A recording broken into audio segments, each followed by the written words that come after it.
મદદ કરનારાઓને છોડવામાં નહીં આવે, પરંતુ અત્યાર સુધી જે પાકિસ્તાનના હુમલામાં સામેલ રહ્યું છે તેના વિરુદ્ધ ભારતે શું કાર્યવાહી કરી છે તેનું અમે આપને એક લિસ્ટ બતાવીશું, જેના થકી તમને ખ્યાલ આવશે કે આખરે ભારતે કઈ રીતે જડબાતોડ જવાબ આપવાની સાથે સાથે પાકિસ્તાનને દરેક રીતે ધ્વસ્ત કરવાની તૈયારી કરી। 23મી એપ્રિલની વાત કરીએ, જ્યાં સિંધુ જળ સંધિ અટકાવી દેવામાં આવી। આ અંગે એક બેઠક યોજવામાં આવી અને બેઠક બાદ આ જાહેરાત કરવામાં આવી। ત્યારબાદ અટારી વાઘા બોર્ડર જે છે તે બંધ કરી દેવામાં આવી।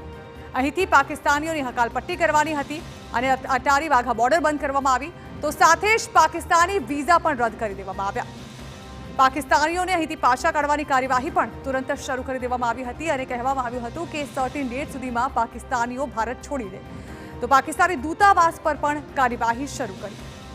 આ તરફ પાકિસ્તાન જે છે તે વિચારી રહ્યું હતું કે ભારત શું કાર્યવાહી કરી શકે, પરંતુ ભારતે બીજી તરફ પગલાં લેવાનું પણ શરૂ કરી દીધું હતું। 26મી તારીખની વાત કરીએ તો આતંકીઓના ઘર જે છે તે ધ્વસ્ત કરી દેવામાં આવ્યા હતા। આતંકીઓના ઘરને નિશાને બનાવવામાં આવ્યા અને આતંકીઓના ઘર જે છે તે નેસ્તો નાબૂદ કરી દેવામાં આવ્યા। પાકિસ્તાની નાગરિકોને ભારત છોડવાની તાત્કાલિકપણે સૂચના આપી દેવામાં આવી, તો પાકિસ્તાની નાગરિકો તુરંત ભારત છોડવા પણ માંડ્યા, પરંતુ તે સમયે પાકિસ્તાને ચાલાકી વાપરીને પોતાની બોર્ડર બંધ કરવાની ચાલાકી પણ કરી। પાકિસ્તાની નાગરિકોને ભારત છોડવાની સૂચના આપ્યા બાદ લગાતાર પાકિસ્તાની નાગરિકોને દેશભરમાંથી શોધવામાં આવ્યા।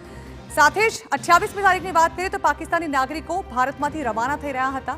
જે તારીખ આપવામાં આવી હતી તે તારીખ સુધીમાં પાકિસ્તાની નાગરિકોએ ભારત છોડી દેવાનું હતું અને આ તમામ દેશભરમાંથી જે પાકિસ્તાની નાગરિકો હતા તેમના વિઝા ચેક કરવામાં આવી રહ્યા હતા અને તેમને તાત્કાલિક ભારત છોડવાનો હુકમ કરવામાં આવ્યો હતો અને તેમના વિરુદ્ધ જો તેઓ પાકિસ્તાન નહીં જાય તો કાર્યવાહી પણ કરવામાં આવશે તેવી પણ ચીમકી અપાઈ હતી। સાથે જ 29મી એપ્રિલની વાત કરીએ તો મેડિકલ વિઝા જે છે તે પણ સમાપ્ત કરી દેવામાં આવ્યા। પાકિસ્તાનીઓ જે છે જે મેડિકલ વિઝા પર અહીં હતા તે લોકોના વિઝા પણ સમાપ્ત કરી તેમને તુરંત જ પરત ફરવા માટે સૂચના આપી દેવામાં આવી। કોઈ પણ કારણ દર્શાવશો પરંતુ ભારત જે છે તે પાકિસ્તાનીઓને અહીં રહેવા નહીં દે તેવી સ્પષ્ટ જાણે કે સૂચના હતી। 30મી એપ્રિલની વાત કરીએ તો ભારતે ડિજિટલ સ્ટ્રાઇક કરી, બધી જ રીતે ધ્વસ્ત કરવાનું હતું પાકિસ્તાનને અને ત્યારબાદ ડિજિટલ સ્ટ્રાઇકનો પણ સહારો લેવામાં આવ્યો, જેના પગલે પાકિસ્તાની યુટ્યુબ ચેનલ્સ જે છે તે બંધ કરાવી। કેટલીક યુટ્યુબ ચેનલ્સ જે છે તે ભારત વિરુદ્ધ ઝેર પણ ઓકી રહી હતી, તો કેટલીક એમનેમ ચાલી રહી હતી તેને પણ બંધ કરાવી દેવામાં આવી।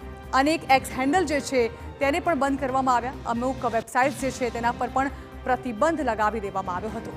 ડિજિટલ સ્ટ્રાઇક એક મહત્વપૂર્ણ પગલું એટલા માટે પણ બન્યું કારણ કે ડિજિટલ સ્ટ્રાઇક થકી કેટલાક જે હેકર્સ હતા એક્ટિવ થયા હતા તેને પણ બંધ કરવામાં ભારતને એક મોટી સફળતા મળી।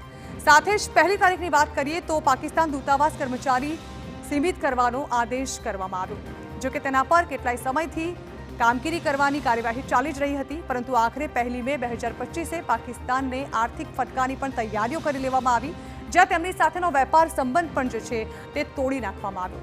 પાકિસ્તાનને લોન આપનારી સંસ્થા IMFને આ મુદ્દે સમીક્ષા કરવાનું કહ્યું। ઉલ્લેખનીય છે કે પાકિસ્તાન જે છે તેની આર્થિક સ્થિતિ ખૂબ જ ખરાબ છે અને આ આર્થિક સ્થિતિને પહોંચી વળવા માટે પાકિસ્તાને ઘણા બધા પ્રયત્નો કર્યા હતા અને પાકિસ્તાનની કમર તોડવાનો આ એક જરીયો હતો। જોકે સૌ જાણે છે એમ પાકિસ્તાનને માત્ર છમકલા કરતા જ આવડે છે।